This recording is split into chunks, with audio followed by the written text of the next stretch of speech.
नमस्कार जोहार, मैं हूं शहनवाज अख्तर और आप देख रहे हैं न्यूज़ 11 भारत डिजिटल। चंपई सोरेन ने आखिरकार बीजेपी का दामन थाम ही लिया। चंपई सोरेन ऐसा करेंगे, ऐसा किसी को भी सहसा विश्वास पहले नहीं हो रहा था।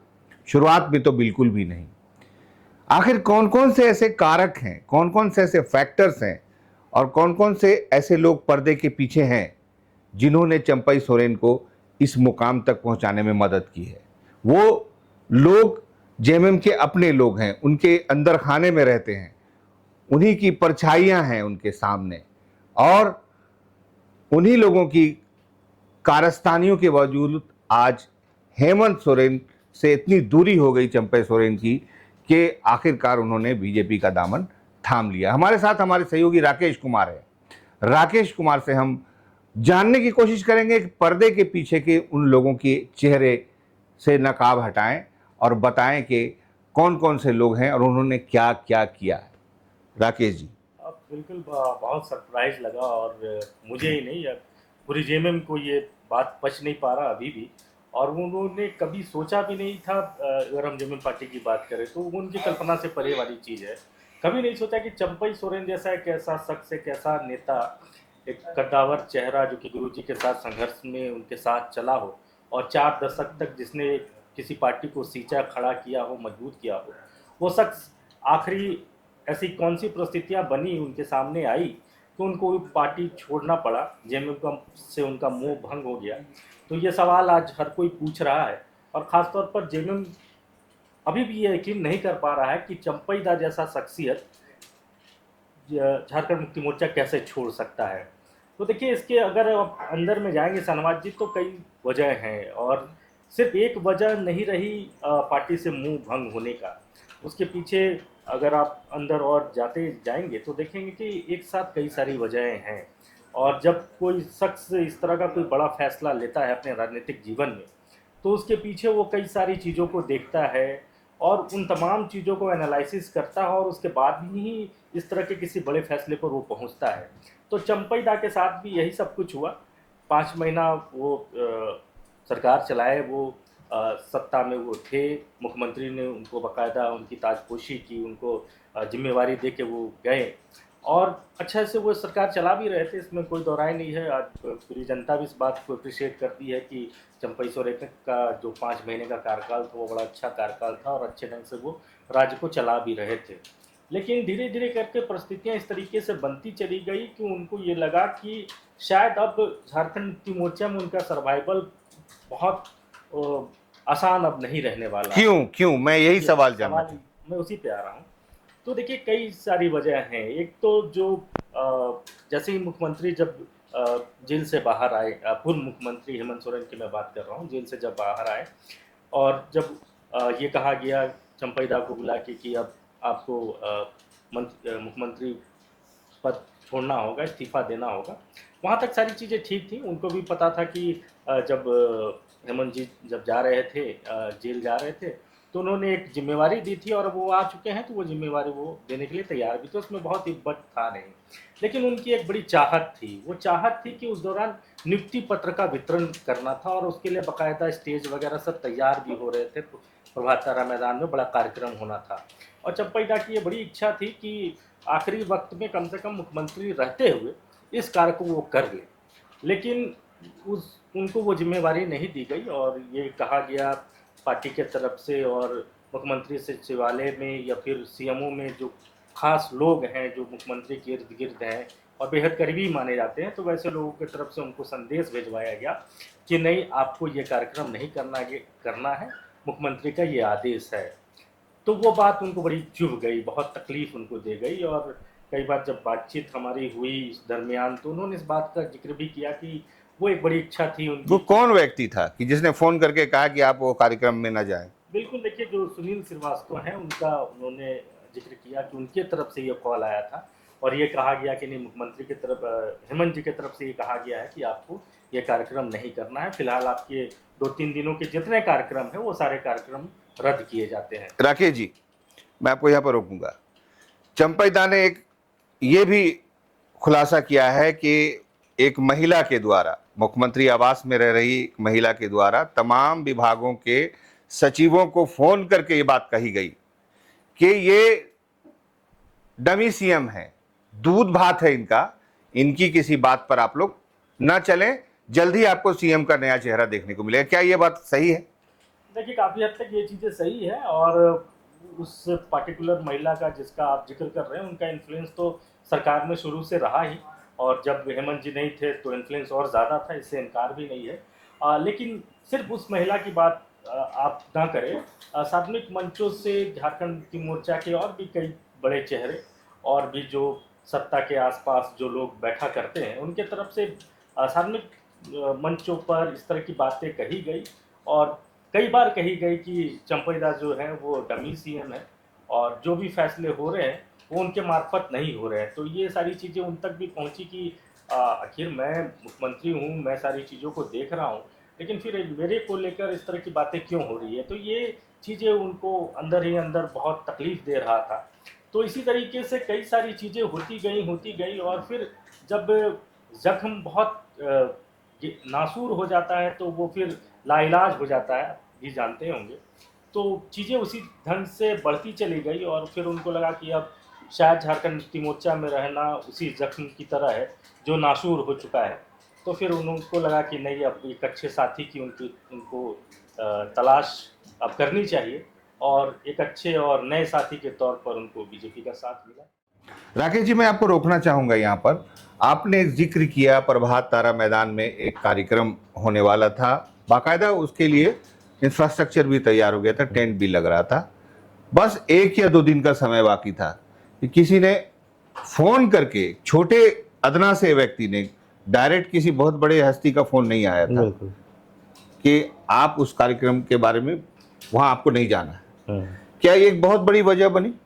ये एक बड़ी वजह रही है, क्योंकि वो जिस ढंग से उनको रोका गया कार्यक्रम करने से, और उनकी दिली इच्छा थी कि वो कार्यक्रम वो कम से कम करे, आखिरी उनका कार्यक्रम होगा, और वो नियुक्ति पत्र बांटना चाहते थे, क्योंकि कई बार उन्होंने नियुक्ति को लेकर मीडिया में भी और तमाम जगहों पर बयान भी दिया था कि सरकार जो है उस दिशा में लगातार प्रयास कर रही है। तो उनको एक मौका भी मिला कि चलो नियुक्ति पत्र दिया जाए, लेकिन उससे उनको जब रोक दिया गया तो वो बात उनको बड़ी ठेस लगी, बहुत तकलीफ दी वो बात। और झारखंड मुक्ति मोर्चा छोड़ने के पीछे एक बड़ी वजह अगर आप देखेंगे तो उसमें ये जो नियुक्ति पत्र से उनको महरूम रखा गया, वो एक बड़ी वजह मानी जाएगी।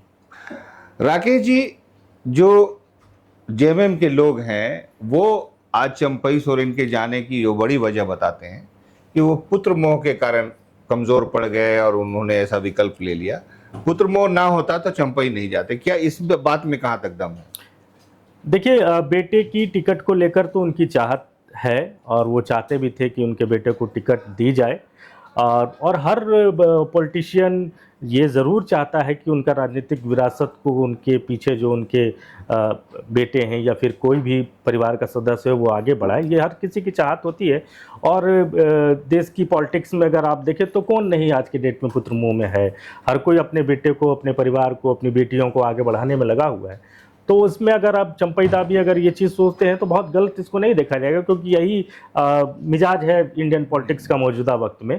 तो ये एक वजह ज़रूर जेएमएम को लग रहा होगा कि शायद इस वजह से वो बीजेपी का दामन थाम लिए, लेकिन अगर वो इस बात को अगर हेमंत जी के समक्ष रखते, पार्टी अध्यक्ष के समक्ष रखते, तो शायद वो चीज़ें यहाँ भी हो सकती थी। ऐसा नहीं थे कि यहाँ नहीं हो सकता था, लेकिन वो एक बहुत वजह आप नहीं कह सकते हैं उनका छोड़ने का, क्योंकि जहाँ तक टिकट की बात थी तो वो चाहते तो अपने बेटे के लिए टिकट झारखंड मुक्ति मोर्चा में रह के भी ले सकते थे। मांग सकते थे। बड़े कद्दावर चेहरे, बड़ा नाम, बड़ी शख्सियत, तो उसके लिए बहुत इब्बट की ज़रूरत नहीं थी कि दल छोड़ना पड़ जाए। देखिए, दल छोड़ने के पीछे जो बेसिक वजह है, जो हमको और आपको समझ में आ रहा है, और जो उनसे बातचीत में लगातार जो उनके दर्द को जो हम लोगों ने महसूस किया कई बार, वो उसके आधार पर मैं कह रहा हूँ कि जो बड़ी वजह है वो एक तो नियुक्ति पत्र वाला वजह है कि उनको सीधे तौर पर मना कर दिया गया, और ये कहा गया कि आने वाले और ये भी पता चला है कि इसमें पूर्व मुख्यमंत्री हेमंत सोरेन की सहमति भी नहीं थी कि उनको रोकना है। ये अपनी तरफ से उस व्यक्ति ने ये कह दिया चंपई सोरेन को, और इसका इतना बड़ा इम्पैक्ट हुआ। राकेश जी, मुझे ये एक बहुत ही पॉलिटिकली अवेयर व्यक्ति ने बताया है कि सत्ता के गलियारों में बैठे हुए 3-4 मोहरे जो हैं, इन्होंने जानबूझ करके साजिश करके चंपई सोरेन को जेएमएम से अलग कर दिया, तोड़ दिया। अगर ये लोग सही फीडबैक देते तो जेएमएम की तरफ से मनाने के लिए भी कोशिश हो सकती थी। कुछ कोशिशें की हुई हैं, जैसे मिथिलेश ठाकुर का कुछ पॉजिटिव बयान आया था कि आप वापस आ जाइए और ऐसे और बद आपको ये कर दिया गया है। इस तरह की कोशिशें आप कहीं पर देख पा रहे हैं? कहीं पे हुई है ऐसी? कोई क्यों नहीं हुई? नहीं, बिल्कुल कोई संवाद नहीं हुआ इस दौरान। जब से ये चर्चा हुई कि चंपई दा जो है वो बीजेपी जा सकते हैं और कोलकाता से दिल्ली जब वो गए या फिर जब जाने वाले थे, और जब इस तरह का पूरा सियासी माहौल था झारखंड में, तो उस दौरान झारखंड मुक्ति मोर्चा की तरफ से कोई डायलॉग्स नहीं किए गए। आज भी चंपई सोरेन से जब मैं बातचीत कर रहा था तो मैंने पूछा था कि क्या इस दरमियान आपसे कोई डायलॉग हुआ, कोई बातचीत हुई, क्या पार्टी के कार्यकारी अध्यक्ष ने आपको फ़ोन किया या पार्टी के किसी नेता ने आपको फ़ोन किया या पार्टी सुप्रीमो की तरफ से कोई संवाद आया? तो उन्होंने साफ तौर पर सिरे से खारिज किया कि मुझसे कोई संवाद नहीं रखा गया। तो आप इसको किस तरह से देखते हैं? क्या आपको याद होगा लालू प्रसाद यादव, पड़ोस में आपके एक बहुत ही वहाँ बड़े राजनीतिक कद के व्यक्ति हैं, रघुवंश प्रसाद सिंह एक बार उनसे नाराज होकर पार्टी छोड़ने के लिए तैयार हो गए। लालू प्रसाद यादव ने बाकायदा फोन पर बात की रघुवंश प्रसाद से, तब वो शायद इसी रांची में ही किसी जेल में बंद थे या फिर रिम्स में भर्ती थे। यहाँ से फोन हुआ, संवाद हुआ और रघुवंश प्रसाद सिंह ने अपना इरादा बदल दिया। कोई संवाद क्यों नहीं हुआ? गुरुजी होते, क्या गुरुजी एक्टिव होते आज तो ऐसा होता? नहीं, बिल्कुल नहीं होता। अगर गुरुजी सक्रिय राजनीति में पूर्व की तरह एक्टिव होते, हालांकि स्वास्थ्य कारणों की वजह से वो बहुत एक्टिव अब नहीं है और किसी भी बहुत बड़े फैसले में उनका बहुत इन्वॉल्वमेंट अब नहीं रहता, ये सार्वजनिक है ये सारी चीज़ें। तो अगर गुरुजी उस स्थिति में होते, उन परिस्थितियों में होते, तो आज जो परिस्थिति चंपई सोरेन के समक्ष उभरी है और जिस तरीके से उन्होंने पार्टी का दामन छोड़कर बीजेपी का दामन थामा, शायद गुरुजी के स्वस्थ होते हुए ये परिस्थिति तो झारखंड मुक्ति की मोर्चा के समक्ष कभी नहीं आता। और पूर्व में इस तरह के कई उदाहरण रहे हैं। झारखंड मुक्ति मोर्चा के कई नेता नाराज हुए, लेकिन उनको मनाया गया। बाकायदा पार्टी सुप्रीमो की तरफ से फ़ोन गया, पार्टी के कार्यकारी अध्यक्ष ने भी उनसे संवाद स्थापित करने की कोशिश की, उनसे मिलने की कोशिश की। तो ये परिपाटी रही है झारखंड मुक्ति मोर्चा की। लेकिन विगत कुछ वर्षों से जिस तरीके की परिपाटी जेएमएम में रही है, उसमें ये चीज़ें अब धीरे धीरे करके थोड़ा गौन हो रहा है, थोड़ा कम हो रहा है। और चंपई दा के मामले में भी पार्टी की तरफ से किसी तरह की कोई पहल नहीं की गई। दो नाम तो आप हमारी इस गुफ्तगू में आ गया है। एक तो ये कि आपने ओएसडी का नाम लिया जो अभी भी हैं, बिल्कुल। दूसरे एक महिला का नाम आया कि उन्होंने फ़ोन करके सबको जगह कहा कि ये इनका डमी चेहरा है, ये इनकी बहुत महत्वपूर्ण डिसीजंस नहीं लें आप लोग। तमाम सेक्रेटरीज को फ़ोन किया। एक आईएएस अधिकारी के बारे में भी चंपई सोरेन ने बाकायदा गृह मंत्री को शिकायत की है कि इनकी और इनके बैकग्राउंडर की, इनकी संपत्ति की जांच करें। ये लोग मिलजुल करके बहुत कुछ लूट चुके हैं झारखंड का। ये दो व्यक्तियों की जांच, एक तो ओएसडी और एक उस आईएएस अधिकारी का के बारे में जांच के लिए कहा है। तो आप समझ सकते हैं कि कितनी तकलीफ होगी चंपई सोरेन को। नहीं, देखिए, अब चूंकि वो बीजेपी में चले गए हैं तो पूरी तरीके से स्वतंत्र हो चुके हैं और उन्होंने ये कहा भी है कि देखिए कई सारी चीज़ें उनके अंदर में हैं जो समय समय पर वो खुलासा भी करेंगे। तो अब देखना होगा कि चंपई दा किन किन चीज़ों का खुलासा करते हैं। लेकिन इतना ज़रूर है कि कई जो निर्णय लेना चाहते थे सरकार में रहते हुए, मुख्यमंत्री रहते हुए, वो निर्णय नहीं ले पाए क्योंकि सुपर सीएम भी कोई था वहाँ और सुपर सीएम इन सारी चीज़ों को रोक रहा था। तो इस वजह से चाहते हुए भी बहुत सारे फैसले वो नहीं ले पाए, जिसका उनको शायद मलाल भी रहा। और ये तमाम जो चीज़ें रहीं जेएमएम छोड़ने की, उसके पीछे ये एक एक करके ये जो वजह हम और आप डिस्कस कर रहे हैं, उसमें एक वजह ये भी है कि सरकार में रहते हुए, मुख्यमंत्री रहते हुए जो निर्णय लेना चाहते थे राजहित में, वो किन्हीं के दबाव के कारण वो निर्णय नहीं ले पाए। मतलब साफ है कि 2-3 ऐसे चेहरे रहे हैं जो इस बिखराव, इस टूट की बड़ी वजह है।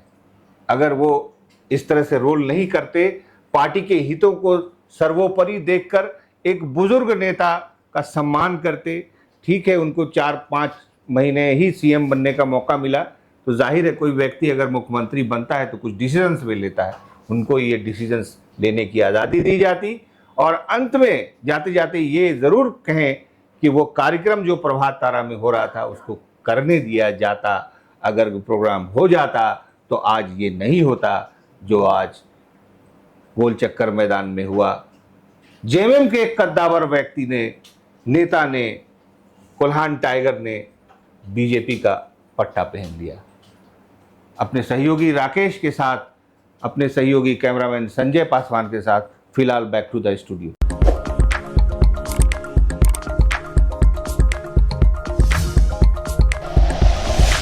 Like and share videos, subscribe करें हमारा चैनल और प्रेस करें बेल आइकॉन। न्यूज़ 11 भारत, सच है तो दिखेगा।